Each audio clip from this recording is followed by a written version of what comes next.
Hi everyone, welcome to Shyam institute. Daily current అఫైర్స్లో భాగంగా ఈ రోజు ఉన్నటువంటి ఇంపార్టెంట్ కరెంట్ ఈవెంట్స్ ఏమన్నాయో ఒకసారి చూద్దాము. సో ఎవరైతే కాంపిటేటివ్ ఎగ్జామ్స్కి ప్రిపేర్ అవుతున్న అభ్యర్థులు ఎవరైతే ఉన్నారో సో ఈ వీడియోస్తో పాటుగా మీకు ఫ్రీగా పీడిఎఫ్ రూపంలో కరెంట్ అఫైర్స్ అందించడం జరుగుతుందండి.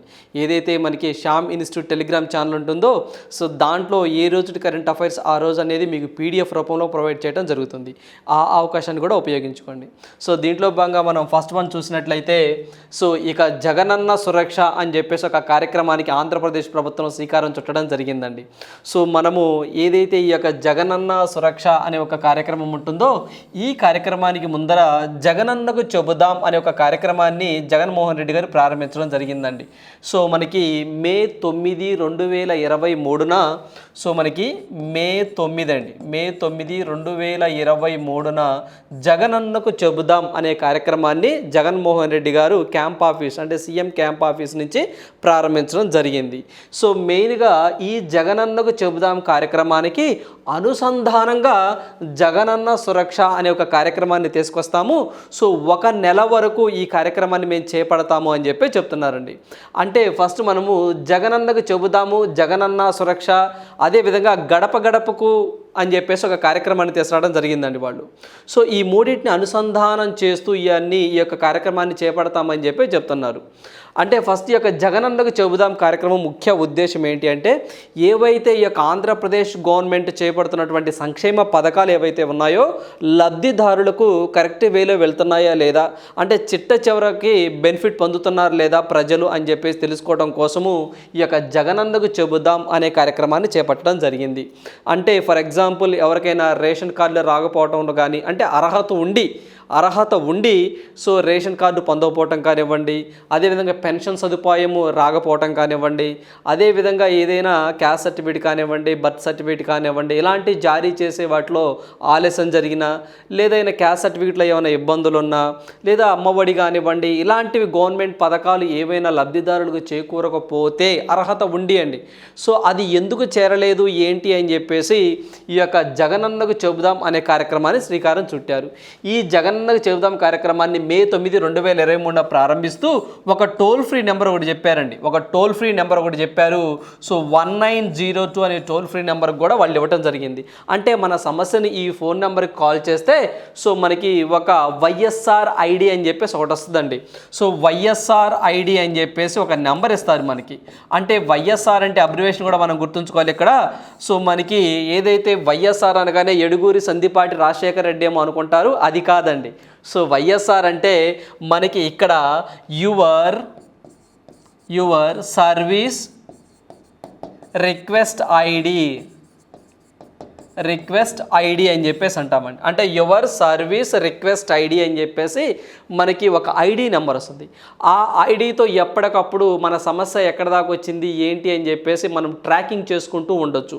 సో ఈ సదుపాయాన్ని కల్పించాము అని చెప్పేసి జగనన్నకు చెబుదాం అనే కార్యక్రమాన్ని ప్రారంభించారు. దీనికి అనుబంధంగా నిన్న జగన్మోహన్ రెడ్డి గారు జగనన్న సురక్ష అనే పథకాన్ని తీసుకొచ్చారు. అంటే ఈ జగనన్న సురక్ష పథకం ముఖ్య ఉద్దేశం కూడా అదేనండి. అంటే గడప గడపకు వెళ్ళి అంటే అధికారులు కానివ్వండి, తహసీల్దార్లు కానివ్వండి, సో స్థానిక ఎంపీటీసీలు, జడ్పీటీసీలు కానివ్వండి, సో స్థానిక ఎమ్మెల్యేలు కానీ వీళ్ళంతా సో ప్రజల వద్దకే వెళ్ళి మీకు కరెక్ట్గా అందుతున్నాయా లేదా గవర్నమెంట్ సంక్షేమ పథకాలు, అందకపోతే ఏంటి అని చెప్పేసి వాళ్ళకి ఎప్పటికప్పుడు ఆ ఫిర్యాదులను స్వీకరించి సో ప్రభుత్వం దగ్గరికి తీసుకొస్తారండి. అందువల్ల ఈ యొక్క జగనన్న సురక్ష అనేది జూన్ 23 నుంచి అండి. సో మనకి జూన్ 23 నుంచి జూలై 23 వరకు ఈ యొక్క జగనన్న సురక్ష అనే కార్యక్రమానికి శ్రీకారం చుడతాము. అంటే ప్రజల దగ్గరికే వెళ్ళి సమస్యలు తెలుసుకొని ఆ సమస్యల్ని పరిష్కరిస్తాము అని చెప్పేసి జగన్మోహన్ రెడ్డి గారు చెప్తా ఉన్నారు. సో అందువల్ల ఈ యొక్క జగనన్నకు చెబుదాం కార్యక్రమానికి అనుసంధానమే జగనన్న సురక్ష అని చెప్పేసి గుర్తుంచుకోండి. సో దీంతో భాగంగా ఇక్కడ మనం చూసినట్లయితే ఇటీవల కాలంలో ఆంధ్రప్రదేశ్ ప్రభుత్వం అండి ఏమైనా సంక్షేమ కార్యక్రమాలు కానివ్వండి లేదా ఇనిషియేటివ్స్ కార్యక్రమాలు కానీ ఏమన్నా చేస్తే మనం ఖచ్చితంగా చదువుకోవాలి. అంటే జనరల్గా జగనన్న నవరత్నాలు అని చెప్పేసి ఉంటుందండి, అది వేరు. నవరత్నాల్లో ఈ మొత్తం వేరే వేటో చదువుకుంటాం. అవి కాకుండా కొంత మనము ఇలాంటివండి. సో ఇలాంటివి నవరత్నాల్లో భాగం కాదులే కానీ అంటే మనకి మొత్తం ఆ నవరత్నాలకు సంబంధించి కాకపోయినా కొన్ని వెల్ఫేర్ స్కీమ్స్ కొన్ని ఉంటాయి. సో దీనితో పాటుగా ఏదైతే జగనన్నకు చేద్దాం జగనన్న సురక్షతో పాటుగా మొన్న రీసెంట్గా జగన్మోహన్ రెడ్డి గారు ఈ ఆటోలు అని చెప్పేసి ప్రారంభించడం జరిగిందండి. క్లీన్ ఆంధ్రప్రదేశ్. సో మనకి క్లీన్ ఆంధ్రప్రదేశ్ అనే ఒక స్కీమ్ని ఒక కార్యక్రమాన్ని అండి 2021లో తీసుకురావడం జరిగింది. ఏంటి సార్ ఈ యొక్క క్లీన్ ఆంధ్రప్రదేశ్ అంటే, ఆంధ్రప్రదేశ్ని ప్లాస్టిక్ ఫ్రీ ఆంధ్రప్రదేశ్గా, అంటే 2027 కల్లా మన ఆంధ్రప్రదేశ్ నుంచి ప్లాస్టిక్ను పూర్తిగా నిర్మూలించాలని చెప్పేసి జగన్మోహన్ రెడ్డి గారు క్లీన్ ఆంధ్రప్రదేశ్ అనే ఒక కార్యక్రమాన్ని శ్రీకారం చుట్టడం జరిగింది 2021 అక్టోబర్లో. దాంట్లో భాగంగానే ఫస్ట్ విడత కింద అండి, మొదటి విడత కింద సో మనకి ఏవైతే 42 ఏదైతే పురపాలక సంఘాలు, అంటే మనకి మున్సిపాలిటీస్ అంటాం చూసారండి, ఆ 42 మున్సిపాలిటీల చెత్త సేకరణకు సో కొన్ని ఆటోలను ప్రారంభించడం జరిగింది. మొన్న రీసెంట్గా మళ్ళీ ఒక 36 పట్టణాలలో, అంటే చిన్న చిన్న మున్సిపాలిటీల్లో సో మనకి 516 ఈ ఆటోలనండి, అంటే ఎలక్ట్రానిక్ ఆటోలను ప్రారంభించడం జరిగింది. సో ఇది మొన్నేనండి ప్రారంభించడం జరిగింది. 516 ఎలక్ట్రానిక్ ఆటోస్ను ప్రారంభించడం జరిగింది. ఎందుకు సార్ అంటే 36 మున్సిపాలిటీల చెత్త సేకరణ కోసము అని చెప్పేసి గుర్తుంచుకోవాలి, క్లీన్ ఆంధ్రప్రదేశ్లో భాగంగా. సో 2027 కల్లా ప్లాస్టిక్ ఫ్రీ ఆంధ్రప్రదేశ్ అవ్వాలి అని చెప్పేసి ఆంధ్రప్రదేశ్ టార్గెట్గా పెట్టుకుందనే పాయింట్ ఇక్కడ మనం గుర్తుంచుకోవాలి. అంటే ఇక్కడ మనకి రెండో స్కీమ్ కూడా కవర్ చేసాం. అంటే ఇక్కడ జగనన్నకు చెబుదాం ఒకటి, జగనన్న సురక్ష రెండు ఒకటేలా ఇంచుమించుగా దానికి అనుబంధం. దీంతో పాటుగా క్లీన్ ఆంధ్రప్రదేశ్ గురించి మనం మాట్లాడుకున్నాం. అదేవిధంగా ఫ్యామిలీ డాక్టర్ కాన్సెప్ట్ విధానం, అంటే ఫ్యామిలీ డాక్టర్ కాన్సెప్ట్ అనే విధానాన్ని సో ఏప్రిల్లో అండి ఏదైతే మనకి జగన్మోహన్ రెడ్డి గారు ప్రారంభించడం జరిగింది. సో ఏదైతే పలనాడు జిల్లా చిలకలూరుపేట లింగంగుంట్ల ఆ యొక్క గ్రామం నుంచి ఏదైతే ఫ్యామిలీ డాక్టర్ అనే కాన్సెప్ట్ని ఈ యొక్క కార్యక్రమాన్ని శ్రీకారం చుట్టడం జరిగిందండి.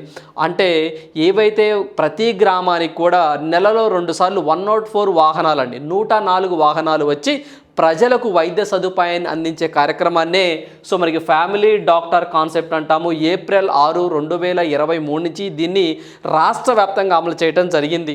అంటే ఎవరైతే వృద్ధులు ఉంటారో, పారాలసిస్ పేషెంట్లు ఉంటారో, వికలాంగులు ఉంటారో, సో వాళ్ళు సిటీస్కి వెళ్ళి అంటే వాళ్ళు వైద్య సదుపాయాలు చేయించుకోలేని పరిస్థితి కొంతమందికి ఉంటుందండి. సో అలాంటి వాళ్ళ దృష్టిలో పెట్టుకొని వైద్యులే ఇంటి దగ్గరకు వచ్చి వాళ్ళకి కావలసినటువంటి టెస్టులు చేసి మెడిసిన్ రాసిస్తారు. ఒకవేళ ప్రాణాంతకరమైన జబ్బు ఏమైనా ఉంటే ఆ దగ్గరలో ఉన్న హాస్పిటల్కి వాళ్ళే రెఫర్ చేస్తారు. ఆరోగ్యశ్రీ ద్వారా వాళ్ళకి ట్రీట్మెంట్ ఇచ్చే కార్యక్రమాన్ని చేపడతా ఉంటారు ఈ యొక్క ఫ్యామిలీ డాక్టర్ కాన్సెప్ట్ విధానంలో. ఈ ఫ్యామిలీ డాక్టర్ కాన్సెప్ట్ విధానంలోనే మొత్తం ఎన్ని రకాల టెస్టులు చేస్తారంటే 14 రకాల టెస్టులు చేస్తారండి.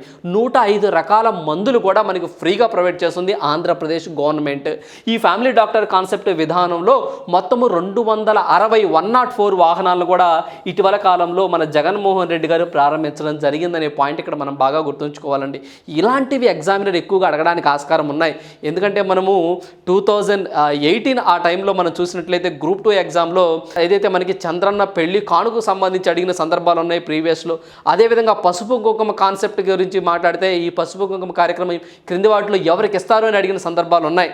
సో అందువల్ల ఆ పాయింట్ ఆఫ్ వ్యూలో చూసుకున్నట్లయితే అంటే ప్రజలకు ఎక్కువగా సంక్షేమ పథకాలు అందుతున్నాయి కాబట్టి ఆ పాయింట్ ఆఫ్ వ్యూలో మనం ఇవన్నీ చదువుకోవాల్సిన అంశం ఎట్లయినా ఉంది. అంటే వీటన్నిటిని మీరు లింక్ చేసుకొని చదువుకోవాలండి. అంటే ఈ స్కీమ్ అంటే ఈ యొక్క కార్యక్రమం మీరు చదవగానే మీ మైండ్లో ఇవి కూడా గుర్తుండాలండి. ఇవి కూడా ప్రారంభించారు కదా అని చెప్పి చదివేటప్పుడే గుర్తుంటూ ఉండాలి. This is all about family doctor concept and clean Andhra Pradesh and జగనన్నకు చెబుదాం. సో ఇలాంటివి మనం ఖచ్చితంగా ఎగ్జామ్ పాయింట్ ఆఫ్ వ్యూలో గుర్తుంచుకోవాలండి. రైట్. సో నెక్స్ట్ వన్ చూద్దాము. సో నెక్స్ట్ వన్ చూసినట్లయితే reserve bank of India governor Shaktikant Das received the governors of the year award at London's central banking awards 2023. So జనరల్గా ఇది మీరు ఆల్రెడీ చదివిందేనండి. మనము ఏదైతే 2023 జనవరి ఆ టైంలో అండి, ఆ జనవరి ఆ టైంలో governor of the year award 2023కి రఘురామ్ రాజన్ గారితో పాటుగా సో మనకి ఎవరైతే శక్తికాంత్ దాస్ గారు ఉన్నారో, అంటే జనరల్గా రఘురామ్ రాజన్ గారికి ఇచ్చారండి, 2015లో ఇచ్చారు. సో మన భారతదేశం నుంచి ఈ యొక్క governor of the year award తీసుకున్న రెండో వ్యక్తిగా సో మనకి శక్తికాంత్ దాస్ గారు రాబోతున్నారు అని చెప్పేసి మనకి 2023 జనవరిలో అనౌన్స్మెంట్ చేయడం జరిగిందండి. బట్ సో నిన్న అనేది ఈ అవార్డు అతను స్వీకరించడం జరిగింది. సో ఏదైతే మనకి లండన్ సంబంధించి సెంట్రల్ బ్యాంకింగ్ అవార్డ్స్ అనే ఒక కార్యక్రమంలో సో మనకి సెంట్రల్ జనరల్ పబ్లికేషన్ అని చెప్పేసి దాంట్లో అన్ని బ్యాంకులు సో మనకి మెంబర్షిప్ని కలిగి ఉంటాయండి. సో అదొక ఆర్గనైజేషన్. సో అది స్విట్జర్లాండ్ ప్రధాన కేంద్రంగా పనిచేస్తూ ఉంటుంది. వాళ్ళు సెంట్రల్ బ్యాంకింగ్ అవార్డ్స్లో భాగంగా నిన్న మనకి ఈ యొక్క శక్తికాంత్ దాస్ గారికి అవార్డు ఇవ్వడం జరిగింది. సార్ జనరల్గా దీన్ని ఎందుకు ఇస్తారు సార్ ఈ అవార్డు అంటే, సో ఏదైనా ఒక దేశంలో అంటే ఫర్ ఎగ్జాంపుల్ మన సెంట్రల్ బ్యాంక్ వచ్చేసరికి రిజర్వ్ బ్యాంక్ ఆఫ్ ఇండియా, అమెరికాకి సంబంధించి ఫెడరల్ రిజర్వ్, సింగపూర్కి సంబంధించి so monetary authority of Singapore, అంటే డిఫరెంట్ పేర్స్తో పిలుస్తూ ఉంటారండి. బట్ మన భారతదేశం వచ్చేసరికి రిజర్వ్ బ్యాంక్ ఆఫ్ ఇండియా అంటాం. సో ఈ బ్యాంకుకు సంబంధించి ఎవరైతే హెడ్స్ ఉంటారో, లైక్ మనం గవర్నర్ అంటాం, అమెరికాలో ఫెడ్ రిజర్వ్ అంటాము, చైర్ అని కూడా అంటామండి, చైర్ అంటాం, అక్కడ గవర్నర్ అన్నాం. సో ఇలా ఎవరైతే హెడ్లు ఉంటారో వాళ్ళు తీసుకున్నటువంటి నిర్ణయాలు ఆ యొక్క దేశం మీద బాగా ఇంపాక్ట్ని చూపిస్తాయండి, ప్రభావాన్ని చూపించి ఆర్థిక వృద్ధి వైపు తీసుకెళ్తాయి. అంటే మనకి వాళ్ళు తీసుకున్న నిర్ణయాలన్నీ పాజిటివ్గా మంచి ఆర్థిక వ్యవస్థను సృష్టించే విధంగా ఉంటాయి. సో అందువల్ల ఏదైతే ఈ యొక్క రష్యా ఉక్రెయిన్ వార్ సందర్భంలో కానివ్వండి, కోవిడ్ సిచ్యువేషన్లో కానివ్వండి, ఇలాంటి సందర్భాల్లో కూడా భారత ఆర్థిక వ్యవస్థ చక్కగా పనిచేయడానికి కారణము ఆర్బీఐ తీసుకున్న నిర్ణయాలే అని చెప్పేసి ఆర్బీఐ హెడ్ ఎవరైతే ఉన్నారో గవర్నర్గా పనిచేస్తున్న వ్యక్తి ఏదైతే మనకి శక్తికాంత్ దాస్ గారికి ఇచ్చిందైతే మాత్రము 2023కి సంబంధించి, అదే 2022 సంవత్సరానికి సంబంధించి గవర్నర్ ఆఫ్ ద ఇయర్ అవార్డుని 2022 సంవత్సరానికి కానీ మారియో మెర్సెల్ అని చెప్పేసి, సో మనకి మారియో మెర్సెల్ అండి, సో మనకి మారియో 2023కి సంబంధించి మారియో మెర్సెల్ అండి, మెర్సెల్ అని చెప్పేసి ఇతను చిలీ కంట్రీకి సంబంధించిన వ్యక్తి అండి. సో మనకి చిలీ కంట్రీకి సంబంధించి చిలీకి హెడ్గా ఉన్నటువంటి వ్యక్తి, అంటే సెంట్రల్ బ్యాంక్ ఆఫ్ చిలీ ఉంటుంది చూసారండి. సో ఆ దేశానికి సంబంధించి మారియో మెర్సెల్ అనే వ్యక్తికి తీసుకోవడం జరిగింది. అదేవిధంగా 2015 సంవత్సరంలో రఘురామ్ రాజన్ గారు అని చెప్పేసి, రఘురామ్ రాజన్ గారు అండి, సో మనకి రాజన్ గారు ఆర్బీఐగా చేస్తున్నారు, ఇతనికి ఇవ్వడం జరిగింది. ఇతను ఫస్ట్ వ్యక్తి అండి మన ఇండియా నుంచి అవార్డు తీసుకున్న వ్యక్తుల్లో. రెండో వ్యక్తి ఇప్పుడు శక్తికాంత్ దాస్ గారు, సో మనకి రిజర్వ్ బ్యాంక్ ఆఫ్ ఇండియాకి ఆర్బీఐకి అండి 25వ గవర్నర్గా చేస్తూ ఉన్న సందర్భాన్ని మనం గమనించాలి. ఇక్కడ 25వ గవర్నర్గా చేస్తున్నారు. అంతకు ముందరండి అంటే మనకి ఇప్పుడు ఎవరైతే శక్తికాంత్ దాస్ గారు ఉన్నారో ఈ శక్తికాంత్ దాస్కు ముందు మనకి ఉర్జిత్ పాటిల్ గారు చేస్తూ ఉంటారు. ఆ ఉర్జిత్ పాటిల్ గారికి ముందర సో మనకి రఘురామ్ రాజన్ గారు చేస్తూ ఉండేవారు. అంటే రఘురామ్ రాజన్ గారు 23వ వ్యక్తి అని, సో అదేవిధంగా 24వ వ్యక్తి ఉర్జిత్ పాటిల్ గారని, 25వ వ్యక్తి ప్రజెంట్ మనకి శక్తికాంత్ దాస్ గారు అని చెప్పేసి మనం గుర్తుంచుకోవాలి. అదేవిధంగా ఇక్కడ మనకి మొత్తం 3 పాయింట్లు అండి. ఏదైతే 23కి సంబంధించి శక్తికాంత్ దాస్ గారికి, 22కి సంబంధించి మారియో మెర్సెల్ గారికి, 2015లో ఫస్ట్ టైం మన ఇండియా నుంచి రఘురామ్ రాజన్ గారి అవార్డు తీసుకోవడం జరిగింది. సో దీంతో పాటుగా ఇప్పుడు ఆర్బీఐ వచ్చింది కాబట్టి ఆర్బీఐకి సంబంధించి కనీసం మనము ఒక 10 పాయింట్లు తెలిసి ఉండాలండి. ఆర్బీఐ అని కానీ మీ మైండ్లోకి ఒక 10 పాయింట్లు తెలిసి ఉండాలి. ఏంటి సార్ అంటే రిజర్వ్ బ్యాంక్ ఆఫ్ ఇండియా ఏ కమిటీ ప్రకారం ఎస్టాబ్లిష్ చేశారంటే జాన్ హెల్టన్ యంగ్ కమిషన్ ప్రకారం ఎస్టాబ్లిష్ చేయడం జరిగింది. Reserve bank of India act 1934లో రావడం జరిగింది. రిజర్వ్ బ్యాంక్ ఆఫ్ ఇండియాని ఎప్పుడు ఎస్టాబ్లిష్ చేశారంటే 1935 ఏప్రిల్ 1 నుంచి సో అది పనిచేయడం జరిగింది. అదే ఆర్బీఐని నేషనలైజేషన్ ఎప్పుడు చేశారు అంటే 1949 జనవరి 1 నుంచి అది నేషనలైజేషన్ చేయడం జరిగింది. సో ఇనీషియల్గా ఆథరైజ్డ్ క్యాపిటల్ అనేది 5 కోట్లు అని చెప్పేసి రిజర్వ్ బ్యాంక్గా ఉంది. Present reserve bank of India యొక్క కేంద్రాలయం అంటే హెడ్ క్వార్టర్ ఎక్కడ అంటే మనం ముంబై అండి. కానీ ఇనీషియల్ స్టేజ్లో కోల్కతాలో ఉండేది. కోల్కతా నుంచి ముంబైకి ఎప్పుడు షిఫ్ట్ చేశారు అంటే 1937లో షిఫ్ట్ చేయడం జరిగింది. అదేవిధంగా ఆర్బీఐకి సో మనకి ఒక గవర్నర్ ఉంటారు, 4 డిప్యూటీ గవర్నర్స్ కూడా ఉండడం జరుగుతుంది. వీళ్ళ యొక్క పదవీ కాలం అని అడిగితే మనము 3 ఇయర్స్ అని చెప్పేసి గుర్తుంచుకోవాలండి. బట్ కానీ గవర్నమెంట్ ఆఫ్ ఇండియా ఇష్టం ఉంటే ఒక 2 ఇయర్స్ ఎక్స్టెన్షన్ చేసుకోవచ్చు అనే పాయింట్ కూడా మనం గుర్తుంచుకోవాలి. ఇదండి ఆర్బీఐకి సంబంధించినటువంటి డేటా. అదేవిధంగా ఈ యొక్క ఆర్బీఐనే బ్యాంకర్స్ బ్యాంక్ అని కూడా అంటారండి, the lender of last resort అని కూడా అంటారనమాట. సో ఇది రిజర్వ్ బ్యాంక్ ఆఫ్ ఇండియా మన భారతదేశంలో బ్యాంకింగ్ మొత్తాన్ని రెగ్యులేట్ చేస్తుందనే పాయింట్ మనం గుర్తుంచుకోవాలి.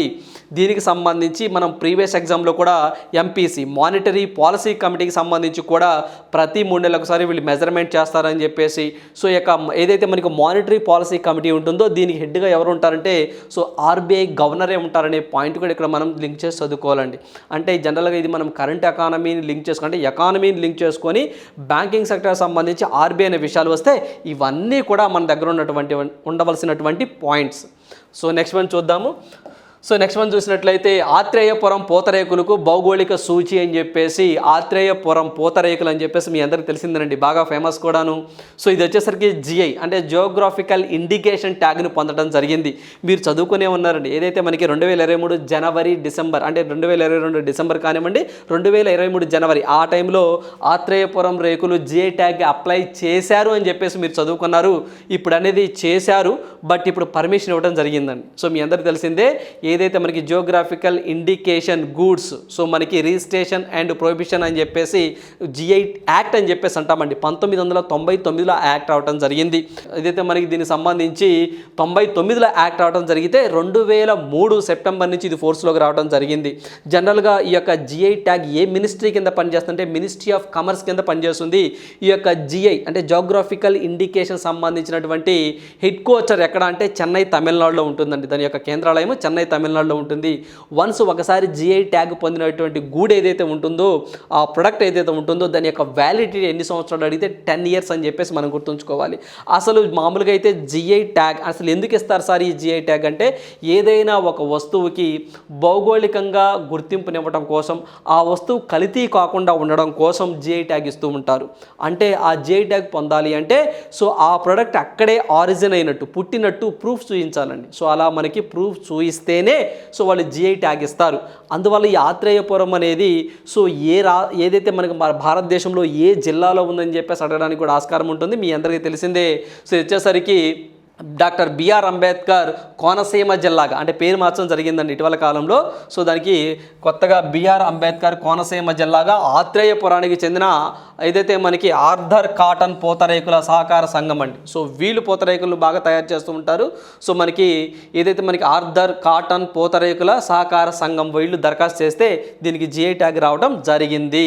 సో అదేవిధంగా దీనికి సంబంధించి ఈ జిఐ ట్యాగ్కి సంబంధించి కూడా మనం ఎగ్జామ్ పాయింట్ ఆఫ్ వ్యూలో ఫస్ట్ జిఐ ట్యాగ్ పొందినటువంటి ప్రొడక్ట్ ఏంటి అని చెప్పేసి సో ఇలా అడుగుతున్న సందర్భాలు ఉన్నాయి. ఏ మినిస్ట్రీ కింద పనిచేస్తుందని, దీని యొక్క వ్యాలిడిటీ ఎంతని సో ఇలా అడుగుతున్న సందర్భాలు ఉన్నాయి. అవి కూడా ఇంకొకసారి చూద్దామండి. సో దీనికి సంబంధించి geographical indication goods registration and protection act అని చెప్పేసి 1999లో యాక్ట్ రావడం జరిగింది. సో అదేవిధంగా దీనికి సంబంధించి 2003 సెప్టెంబర్ 15 నుంచి ఇది ఫోర్స్లోకి రావడం జరిగిందండి. అదేవిధంగా ఈ యొక్క ఏదైతే ఈ యొక్క జియోగ్రాఫికల్ ఇండికేషన్ ఉంటుందో సో ఇది WTO అంటే వరల్డ్ ట్రేడ్ ఆర్గనైజేషన్ రూల్స్ ప్రకారం ఫాలో అవ్వాలి తప్ప ఎట్లా పడితే అట్లా ఫాలో అవ్వకూడదని చెప్పేసి మనకి ఏదైతే మనకి WTOలో వాళ్ళ రూల్స్లో కొన్ని ఉంటాయండి. వాళ్ళకి ఒక ఆర్టికల్స్ ఉంటాయి. ఆర్టికల్ 22 సబ్ క్లాస్ 1 ప్రకారము ఈ యొక్క జిఐ ట్యాగ్కి కొన్ని రూల్స్ అండ్ రెగ్యులేషన్స్ వీళ్ళు ఫ్రేమ్ చేయడం జరిగింది. సో ఈ పాయింట్ కూడా మనం బాగా గుర్తుంచుకోవాల్సిన విషయాలండి. సో జిఐ అంటే geographical indication defined article 22 sub clause 1 of WTO. So agreement on trade related aspects of intellectual property rights. So మనకి ఏదైతే మనకు TRA IPR అని చెప్పేసి దీని అబ్రివేషన్ కూడా చాలా సందర్భాల్లో అడగడం జరిగిందండి. జనరల్ ఎకానమీలో ఈ యొక్క టర్మ్ అనేది మనకి ఎక్కువగా వస్తుంది. సో మనకి T means trade related aspects of intellectual property rights అంటాము. సో దీని ప్రకారము WTO కొన్ని రూల్స్ ఉంటాయి. ఆ రూల్స్ ప్రకారం మాత్రమే అంటే WTOలో వాళ్ళ ఆర్టికల్ 22(1) ప్రకారమే ఈ జిఐ ట్యాగ్కి వాళ్ళు డెఫినేషన్ ఇవ్వడం జరిగింది. అంటే జిఐ ట్యాగ్ ఉండవలసినటువంటి క్వాలిటీస్ ఏంటి, ఏముంటే మనం జిఐ ట్యాగ్ ఇవ్వాలో article 22 sub clause 1 according to the WTO చెప్తుందండి. వీళ్ళ రూల్స్ కొన్ని ఉంటాయి కదా, WTO rules, world trade organisation rules. ఆ రూల్స్లో ఆర్టికల్ 22 సబ్ క్లాస్ 1 తెలుపుతుంది ఈ జిఐ ట్యాగ్స్ గురించి. సో ఇది సివిల్ సర్వీసెస్లో అడిగిన సందర్భం ఉందండి. ఈ బిట్ సివిల్ సర్వీస్లో అడిగిన సందర్భం ఉంది. సో అందువల్ల మనం గుర్తుంచుకోవాలి. అదేవిధంగా ఈ యొక్క జిఐ వ్యాలిడిటీ 10 years అని చెప్పేసి అన్నాం. మినిస్ట్రీ ఆఫ్ కామర్స్ కింద పనిచేస్తుందండి. ప్రజెంట్ మనకి మినిస్ట్రీ ఆఫ్ కామర్స్కి ఎవరు ఉన్నారంటే పీయూష్ గోయల్ గారు ఉన్నారు. సో దీని యొక్క ప్రాంతీయ కేంద్రాలయం ఎక్కడుందంటే చెన్నై అండి, తమిళనాడులో ఉంది చెన్నై. సో ఈ పాయింట్ కూడా మనం గుర్తుంచుకోవాలి. ఫస్ట్గా అంటే మన భారతదేశం నుంచి జిఐ ట్యాగ్ పొందినటువంటి ప్రోడక్ట్ ఏదంటే డార్జిలింగ్ టీ అని చెప్పేసి మనం గుర్తుంచుకోవాలండి. So Darjeeling tea so SSC ఎగ్జామ్లో అడిగిన సందర్భాలు ఉన్నాయి. సో డార్జిలింగ్ టీ అని చెప్పేసి 2003లో తీసుకోవడం జరిగిందండి, వెస్ట్ బెంగాల్ అనమాట. సో మనకి డార్జిలింగ్ టీ అని చెప్పేసి ఇది వెస్ట్ బెంగాల్ అండి. సో ఈ ప్రోడక్ట్ అనేది ఫస్ట్గా జిఐ ట్యాగ్ తీసుకోవడం జరిగింది. సో ఇవన్నీ కూడా మనం గుర్తుంచుకోవాల్సిన అంశాలండి జిఐ ట్యాగ్కి సంబంధించి. రైట్. సో నెక్స్ట్ మనం చూద్దాము. ఫిషరీస్ యూనివర్సిటీ కార్యకలాపాలు ప్రారంభం అని చెప్పేసి ఈరోజు ఆంధ్రప్రదేశ్ మరోసారి వార్తల్లోకి వచ్చిందండి. అంటే మనకి ఏదైతే పశ్చిమ గోదావరి జిల్లా నరసాపురంలో రాష్ట్ర ప్రభుత్వం ఏర్పాటు చేస్తున్న ఫిషరీస్ ఇంటర్నేషనల్ యూనివర్సిటీ. సో మనకి ఫిషరీస్ ఇంటర్నేషనల్ యూనివర్సిటీ అండి. సో ఈ యూనివర్సిటీని రాష్ట్ర ప్రభుత్వం ఏర్పాటు చేసింది. సో దీని యొక్క నిర్మాణం అనేది జరిగి సో దీన్ని ప్రారంభించడం జరిగిందండి. అంటే ఈ ఫిషరీకి సంబంధించిన కోర్సులను అందించడం దీని యొక్క ముఖ్య లక్ష్యం. అంటే centre centre of excellency research కానివ్వండి, సో ఇటువంటి కోర్సులు ప్రొవైడ్ చేయాలి. అదేవిధంగా ఈ యొక్క ఏదైతే మెరైన్కి సంబంధించిన ప్రొడక్ట్స్ ఏ విధంగా ఉత్పత్తి చేయాలని చెప్పేసి ఇక్కడ కోర్సులు ప్రొవైడ్ చేస్తూ ఉంటారు. సో ఇది జనరల్గా సింపుల్ క్వశ్చన్ గుర్తుంచుకోండి. ఏదైతే ఫిషరీస్ యూనివర్సిటీ అంటే మన రాష్ట్రంలోని ఏ జిల్లాలో ఉందని అడగడానికి ఆస్కారం ఉంటుంది. దట్ ఈజ్ పశ్చిమ గోదావరి జిల్లా నరసాపురంలో ఉంది అని చెప్పేసి గుర్తుంచుకోవాలి. అదేవిధంగా ఇక్కడ మనం చూస్తే పర్టికులర్గా గ్రామం అడిగితే మనకి లక్ష్మణేశ్వర గ్రామం అని చెప్పేసి గుర్తుంచుకోండి. సో మనకి లక్ష్మణేశ్వర గ్రామం అని చెప్పేసి ఓవరాల్గా అడిగితే పశ్చిమ గోదావరి జిల్లా అని చెప్పేసి గుర్తుంచుకోవాలి. అంటే ఆంధ్రప్రదేశ్ ప్రభుత్వం ఏదైనా యూనివర్సిటీస్ కానివ్వండి, ఏవైనా బయో ఇథనాల్ ప్లాంట్స్ కానివ్వండి, ఏవైనా పరిశ్రమలు కానివ్వండి, ఇటీవల కాలంలో వార్తల్లోకి వస్తే మనం ఖచ్చితంగా గుర్తుంచుకోవాలి. లైక్ అలాంటిదే మనం చూస్తే చూడండి, ఫర్ ఎగ్జాంపుల్ మనకి ఈ మంత్లోనండి మనకి బయో ఇథనాల్ ప్లాంట్స్ అని చెప్పేసి బయో ఇథనాల్ ప్లాంట్స్ అండి. సో మనకి బయో ఇథనాల్ ప్లాంట్స్ అని చెప్పేసి మన ఆంధ్రప్రదేశ్లో సో 2 చోట్ల పెట్టబోతున్నారండి. ఒకటి విజయనగరం జిల్లా కొండవలసలో పెట్టబోతున్నారు, ఇంకోటి కృష్ణా జిల్లాలో పెట్టబోతున్నారండి. పాయింట్ మనం కరెంట్ అఫైర్స్లో కవర్ చేయడం జరిగింది. ఈ పాయింట్ కూడా ఇక్కడ మనకు గుర్తుండాలండి. సో ఏదైతే దీనికి సంబంధించి ఈ యొక్క విజయనగరం జిల్లా కొండవలస అండి. సో మనకి విజయనగరం జిల్లా కొండవలస ఈ ప్రాంతంలో దీన్ని పెట్టబోతా ఉన్నారు, ఒక బయో ఇథనాల్ ప్లాంట్ని. సో అదేవిధంగా రెండోది మనం చూసినట్లయితే కృష్ణా జిల్లా. సో మనకి కృష్ణా జిల్లాలో ఎల్లవల్లిలో అండి. సో మనకి ఎల్లవల్లి అని చెప్పేసి ఉంటుంది. అక్కడ ఈ 2 చోట్ల బయో ఇథనాల్ ప్లాంట్ పెడతాము అని చెప్పేసి ఇటీవల కాలంలో వార్తల్లోకి రావడం జరిగింది. సో ఏదైతే ఈ యొక్క విజయనగరం కొండవలస దగ్గర పెట్టేది 100 సో మనకి కిలోవాట్స్ పర్ డే అని చెప్పేసి, ఇది వచ్చేసరికి 150 సో 150కి సంబంధించి కేఎల్పి అని చెప్పేసి మనం డిస్కస్ చేసుకోవడం జరిగింది. ఈ రెండిటితో పాటుగా ఇటీవల కాలంలోనే పాదరక్షల పరిశ్రమ. సో మనకి పాదరక్షక పరిశ్రమ అంటే చెప్పుల పరిశ్రమలో 2 పెడతామన్నారండి. సో ఏవైతే ఈ యొక్క పాదరక్షకులకు సంబంధించి ఒక మ్యానుఫ్యాక్చరింగ్ యూనిట్ని ఏదైతే మనకి ఇది వచ్చేసరికి ఒకటి ప్రకాశం జిల్లా అండి, ఒకటి ప్రకాశం జిల్లాకు సంబంధించి సో మనకి ఎడవల్లి, సో మనకి కృష్ణా జిల్లాకు సంబంధించి ఎడవల్లి అని చెప్పేసి, ఇంకోటి వచ్చేసరికి కృష్ణా జిల్లా అండి, ఇంకోటి వచ్చేసరికి కృష్ణా జిల్లా జీ కొండూరు అని చెప్పేసి మనం గుర్తుంచుకోవాలి. ఈ 2 ప్లేసెస్లో పెడతాము అని చెప్పేసి వీళ్ళు చెప్పడం జరిగిందనే పాయింట్ ఇక్కడ మనం గుర్తుంచుకోవాలి. సో ఇక్కడ బాగా గుర్తుంచుకోండి అండి. ఏదైతే మనకి బయో ఇథనాల్ ప్లాంట్స్ అయితే మాత్రము విజయనగరం దగ్గర కొండవలస అనే ప్రాంతంలో పెట్టబోతున్నారు, ఇంకొకటి కృష్ణా జిల్లాలోనే ఎల్లపల్లి అనే ప్రాంతంలో పెట్టబోతున్నారు, ఇంకోటి వచ్చేసరికి పాదరక్షలకు సంబంధించి మనకి ప్రకాశం జిల్లా ఎడపల్లి అండి. ఇది ప్రకాశం జిల్లా, ఇది వేరండి ప్రకాశం జిల్లా, ఇది ఎల్లవల్లి అండి, ఇది వచ్చేసరికి ఎడపల్లి ఇక్కడ పెట్టబోతున్నారు. సో మళ్ళీ ఇంకోటి వచ్చేసి కృష్ణా జిల్లా జీ కొండూరు దగ్గర పెట్టబోతున్నారు. సో ఈ 2 కూడా మనము ప్రీవియస్ కరెంట్ అఫైర్స్లో కవర్ చేయడం జరిగింది. సో దీంతో పాటుగా ఇప్పుడు ఫిషనరీస్ యూనివర్సిటీస్ అని చెప్పేసి పశ్చిమ గోదావరి జిల్లా అని చెప్పేసి గుర్తుంచుకోండి. ఇలావి కాదండి, అదేవిధంగా మన భారతదేశంలో చూసుకున్నట్లయితే ఇది ఫిషరీస్ వచ్చింది కాబట్టి ఇక్కడే ఫారెస్ట్ యూనివర్సిటీ అండి. మన భారతదేశంలోనే మొట్టమొదటి ఫారెస్ట్ యూనివర్సిటీ ఏ రాష్ట్ర ప్రభుత్వం పెట్టింది అంటే దట్ ఈస్ తెలంగాణ, హైదరాబాద్ అని గుర్తుంచుకోండి. ప్రపంచంలోనే మొట్టమొదటి ఫారెస్ట్ యూనివర్సిటీ పెట్టిన దేశం ఏది అంటే that is Russia, second China, ఆ తర్వాత ఫారెస్ట్ యూనివర్సిటీ ఉన్నటువంటి మొట్టమొదటి సో మనకి ఉన్నటువంటి మన భారతదేశంలో రాష్ట్రం ఏంటి అంటే that is Telangana, Hyderabad. So ప్రపంచవ్యాప్తంగా కూడా 3 ఉన్నాయి. సో ఒకటి రష్యా, ఒకటి చైనా, ఒకటి ఇండియా. ఇండియా ఎక్కడంటే పర్టికులర్గా హైదరాబాద్, తెలంగాణ అనే పాయింట్ కూడా మీరు ఇక్కడ గుర్తుంచుకోవాలి. So right. So next one చూద్దాము. సో నెక్స్ట్ వన్ చూసినట్లయితే రాష్ట్రంలో తొలి మహిళా సహకార డైరీ ప్రారంభం అని చెప్పేసి ఆంధ్రప్రదేశ్ ప్రభుత్వం మరోసారి వార్తల్లోకి వచ్చిందండి. సో ఏదైతే మనకి అనంతపురం జిల్లా రాప్తాడు నియోజకవర్గంలో దీన్ని స్థానిక ఎమ్మెల్యే గారు తన సొంత నిధులతో అంటే 20 కోట్ల రూపాయలతో దీన్ని ఖర్చు చేశారు అని చెప్పేసి, సో ఏదైతే మనకి 10,000 మంది మహిళలు పాడి రైతులు ప్రయోజనం కోసం దీన్ని ఎస్టాబ్లిష్ చేశామని చెప్తా ఉన్నారు. సో ఓవరాల్ ఇక్కడ మనం చూస్తుంది ఈ డైరీకే అమ్మా డైరీగా నామకరణం చేశారండి. సింపుల్గా మనం రేపు ఎగ్జామ్లో అడగాలి అంటే మన ఆంధ్రప్రదేశ్లో మొట్టమొదటిసారిగా ఇటీవల కాలంలో తొలి మహిళా సహకార డైరీ. సో ఇది ఎక్కడ పెట్టారు, ఏ రాష్ట్రంలో పెట్టారు అంటే మన రాష్ట్రం ఆంధ్రప్రదేశ్లో జిల్లా అని అడిగితే అనంతపురం జిల్లా అని చెప్పేసి మనం గుర్తుంచుకోవాలి. సో ఇక్కడ డైరీ పరిశ్రమ అంటే డైరీ అని చెప్పేసి సహకార డైరీ అని వచ్చింది కాబట్టి డైరీ అంటే పాలకు సంబంధించినటువంటి ప్రొడక్ట్స్ అండి. సో మనం డిస్కస్ చేసామండి ఏదైతే మనకి పశు గణాంకాల ప్రకారం రిపోర్ట్ ఒకటి వచ్చిందండి. సో దాని ప్రకారం చూసినట్లయితే పాల ప్రొడక్షన్లో ఆంధ్రప్రదేశ్ స్థానము 5వ స్థానంలో ఉందని. సో ఫస్ట్ రాజస్థాన్ అని, తర్వాత యూపీ అని, తర్వాత మధ్యప్రదేశ్ అని, సో ఆ తర్వాత గుజరాత్ అని, 5th ప్లేస్లో ఆంధ్రప్రదేశ్ ఉందని చెప్పేసి మనం డిస్కస్ చేయడం జరిగిందండి. 5th ప్లేస్లో. సో దగ్గరగా 6.97% పాల ఉత్పత్తి మన ఆంధ్రప్రదేశ్ నుంచి కాంట్రిబ్యూట్ అవుతుందని చెప్పేసి. అదేవిధంగా తలసరి లభ్యతలో అయితే తలసరి లభ్యత అంటే ఒక్కొక్క వ్యక్తికి ఎంత మిల్క్ అందుబాటులో ఉంది, ఆ తలసరి లభ్యతలో అయితే ఆంధ్రప్రదేశ్ అనేది 4వ స్థానం అని చెప్పేసి మనం మాట్లాడుకోవడం జరిగింది. 799 గ్రాములు అనేవి అవైలబిలిటీలో ఉన్నాయి మిల్క్ ఒక్కొక్క వ్యక్తికి అని చెప్పేసి మనం ఆ రిపోర్ట్ ప్రకారం డిస్కస్ చేసుకోవడం జరిగిందండి. సో ఇప్పటికి ఒక 5 రోజులు అవుతుంది ఆ కరెంట్ అఫైర్స్ మనం చెప్పి. సో మనకి లభ్యతలో అయితే మాత్రము 4వ స్థానంలో ఆంధ్రప్రదేశ్ ఉందని, ప్రొడక్షన్లో మాత్రం 5వ స్థానం అని చెప్పేసి మనం డిస్కస్ చేసుకున్న సందర్భాలు ఉన్నాయి. అదేవిధంగా ఇక్కడ మనం చూసినట్లయితే ఇప్పుడు వచ్చేసరికి తొలి మహిళా సహకార డైరీ ఎక్కడ అంటే అనంతపురం జిల్లా అని గుర్తుంచుకోవాలండి. సో దీనికి సంబంధించి సిదిలి అప్పల రాజు గారు అని చెప్పేసి, సో మనకి సిదిలి అప్పల నాయుడు అని చెప్పేసి అంటామండి. సో అతను మనకి పశుసంవర్ధక శాఖ మంత్రిగా ఉన్నారు ఆంధ్రప్రదేశ్కి సంబంధించి. సో ఈ పాయింట్ చదివేటప్పుడే పనిగా భారతదేశంలోనే మొట్టమొదటి జనరిక్ పశు మెడికల్ షాప్ అండి. మీరు మామూలుగా జనరిక్ మందుల షాప్ అని చెప్పేసి మీరు వినే ఉంటారు. అంటే అక్కడ తక్కువ అమౌంట్కే క్వాలిటీ మెడిసిన్ అందిస్తూ ఉంటారు. అది మనుషులకు సంబంధించింది. సో మనం వెళ్తాము జనరిక్ మెడిసిన్లో ఆ మెడిసిన్ తీసుకొని వస్తాము.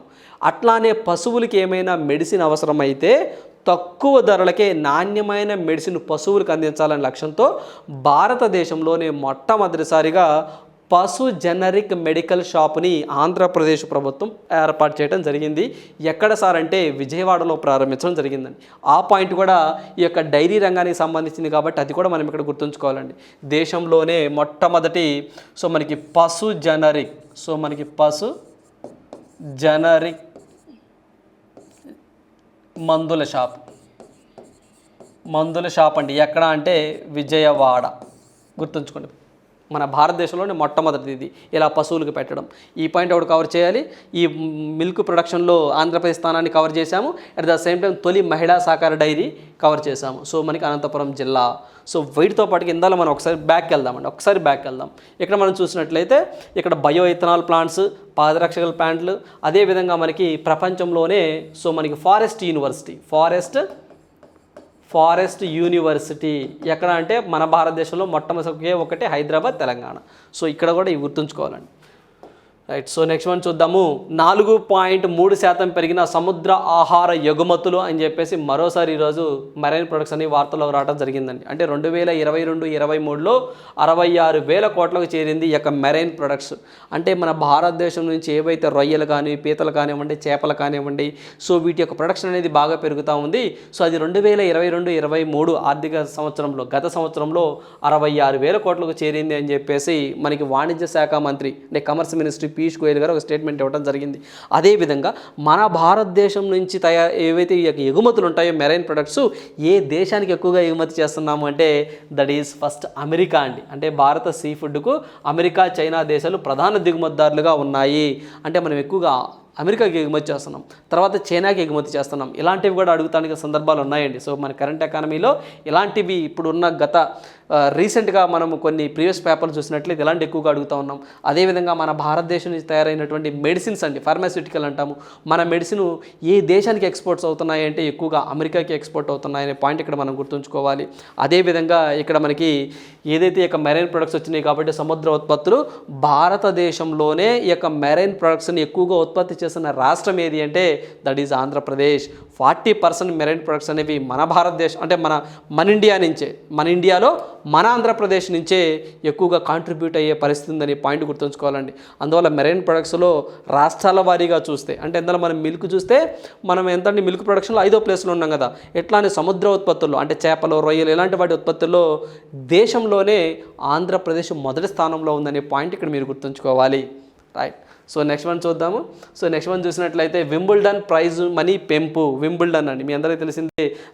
గత వీడియోలో కూడా మనం డిస్కస్ చేసుకున్న సందర్భాలను చూసాం.